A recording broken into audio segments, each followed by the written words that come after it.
It's been about a week and a half since I've done a video. My bad for that, but it tends to happen when you take 6 classes for the semester. But hey, it bees what it bees, right?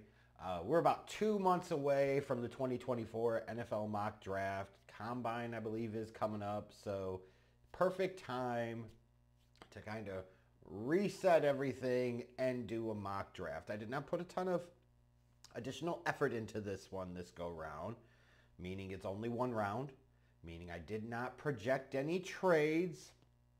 I'll do more of that type of stuff, additional rounds, trades, off and on over the next 2 months. So this is just kind of a standard one round mock draft, and you can review it in the description box down below. Lots to talk about here. And as naturally, we're going to start up at the very top, and we're going to talk about Bears football! Yeah! Some of you have been fiending for that. You're like, oh, he injected right into my veins! But the conversation is simply this.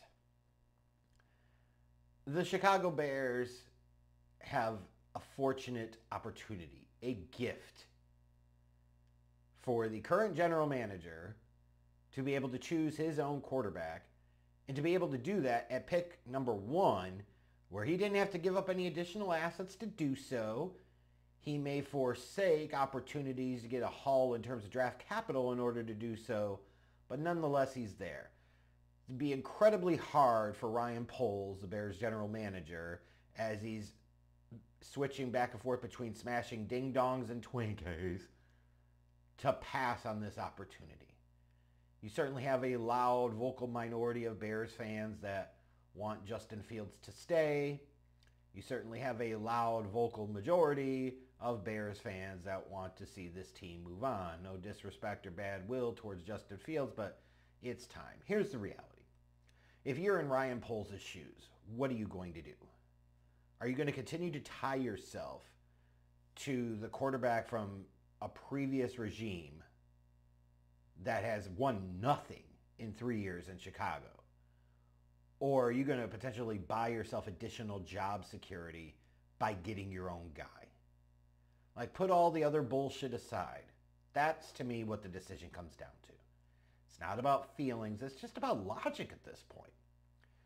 The Bears keeping Justin Fields, considering the circumstances situation, is highly illogical.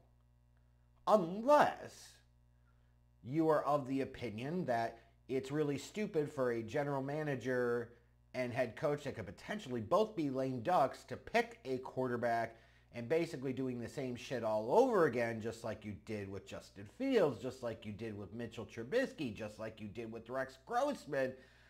That is a valid point. Arguing whether or not Justin Fields is him or not is a really dumb argument to make at this point.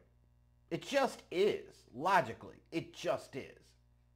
However, questioning whether or not it's wise to bring a young quarterback again into a potential lame duck situation again, and whether it's wise for history to repeat itself again, is a very valid comeback, a very valid criticism, and one I'm kind of torn on and have been. And I've tended to lean a little bit more on the, yeah, they need to move on from Fields because he's not the dude, but at the same point in time, if you're going to draft a quarterback, then you need to start over at least with the new head coach. You need to get everybody on the same fucking timeline. But of course they don't, because the Bears are stupid. Now, of course, drafting a young quarterback into a situation where the head coach is going to be a defensive-minded guy is also stupid. But for today's conversation, let's just pretend the Bears do stay at 1, they take a quarterback, and they stick with the consensus Caleb Williams. That doesn't mean that that's my guy at this point. For those of you that follow me on Twitter, know certainly that I've expressed some concerns and reservations about this. Not fully coming out and saying which quarterback yet is my QB1. That will happen soon enough. But in terms of the Commanders, who sit at the 2nd pick, again, last season ended up going really well for them. They really sucked. Ron Rivera's gone. Now you sit here, 2nd overall pick, new head coach, right? New owner, chance to find your new franchise savior quarterback, and you don't have to trade a shit ton away to get him. It's a good spot for the Commanders to be in. Whether Drake Maye is the right guy or not, but this, to me, is the most certain thing of all. The Washington Commanders at pick 2 are taking a quarterback, full stop, period. Now, there's more certainty around that than there is the Bears at number 1 taking a quarterback. Which then brings us to number 3 in the Patriots, because this one's fascinating, right? Why would they believe in Mac Jones or Bailey Zappi in any way, shape, or form? Why would they assume that any veteran quarterback is going to come in and make any type of difference? You have the 3rd overall pick. You could certainly make the argument, if you're the Patriots, is who's the better player? Is it the 3rd quarterback on the board, or is it the number 1 wide receiver and arguably number 1 player in this draft, and Marvin Harrison Jr.? It's a fair question, right? It's a fair thought process. However, who the fuck's going to throw Marvin Harrison Jr. the ball? Now, if the Patriots did go with Marvin Harrison Jr., let's say at pick 3, man, that is the ideal in some way situation for the Arizona Cardinals, as much as I'm sure they would run to the podium to take Harrison Jr. at 4. If Harrison Jr. was gone at 3, all of a sudden they're sitting there. You've got Jayden Daniels and J.J. McCarthy on the board, and you've got a bunch of quarterback-desperate teams from the Giants. Yes, I'm calling the Giants quarterback-desperate because they are. The Falcons, if they haven't traded for Justin Fields. You look at the Vikings, the Broncos, the Raiders. That sweet spot between 11 to 13, all 3 of those teams are going to want a quarterback. Pray to God one of them drops to them, but you get to 4, one of them might get antsy, especially if Daniels or McCarthy's still on the board. So maybe in some ways the Cardinals would prefer that scenario. But here, I've got the Patriots taking Jayden Daniels at 3, although I'm not sold that he would be their guy at 3. It might be J.J. McCarthy.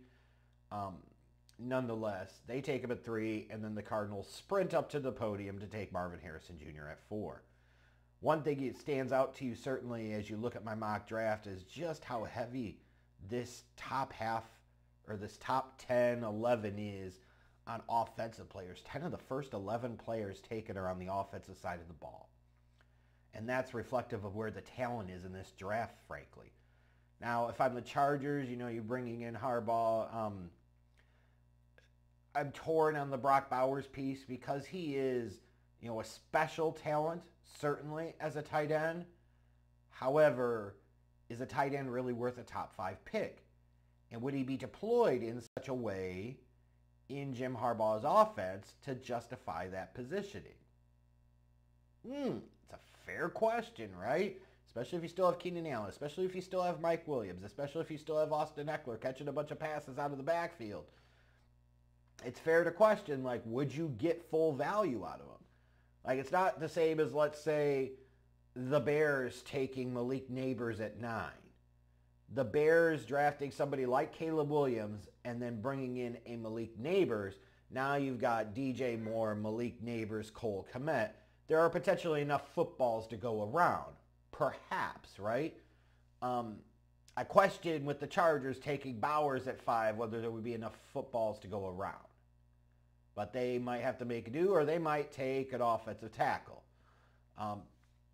As far as the other quarterback of note here, J.J. McCarthy, I've got him going 11 to Minnesota. Feels like he would be a great fit for Kevin O'Connell and his offense. But, we'll see how it goes as we get into combines and pro days. Some of these quarterbacks, their draft stock could change a little bit. I could come back in a couple of weeks and tell you, hey, here's how I think about this quarterback class. Or I could come back and say, hey, everybody's wrong about this quarterback class, and I think the rankings are all screwed up. And that's certainly possible. Some of you may be looking at my mock draft for Michael Penix Jr., Bo Nix. I didn't have room for them, and I didn't make room for them, and I didn't see any logical fits for them, and nor do I know that either one of them is really worth a first-round pick for differing reasons.